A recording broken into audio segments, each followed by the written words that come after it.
ஹரியினுடைய இயக்கத்தில் தொடர்ந்து படம் நடிச்சிருக்கீங்க இல்லையா? ஹரி சார் வந்து ஒரு ஒரு ஒரு கைண்ட் ஆஃப் டைரக்டர் சார். அவர் ரொம்ப வேகமான ஒரு டைரக்டர். அவரோட ஈக்குவல் கொடுத்து ஓடுறதே ரொம்ப கஷ்டமாக, ரொம்ப ரொம்ப கஷ்டமாக, ஃபாஸ்ட், பயங்கர ஃபாஸ்ட்டு. அதில் சிங்கம் பண்ணோம் எனக்கு நல்ல பேர் கிடைச்சது. அவர் ரொம்ப நாள் கழிச்சு யானை கூப்பிட்டாரு. யானையிலையும் ஒரு அருமையான கேரக்டர்.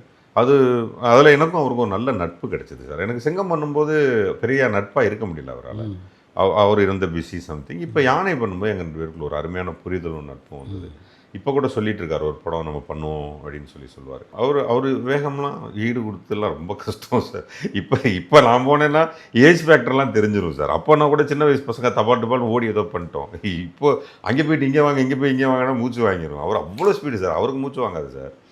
அவர் வந்து டயட்டு, ஜிம்மு, அவர் ஒரு மாதிரி இன்னும் அந்த பழைய ஃபிசிக்லே இருக்கார். நம்ம அந்த பழைய ஃபிசிக்கில் இல்லை ஆக்சுவலாக. அவர் பயங்கர ஃபாஸ்ட்டு சார்.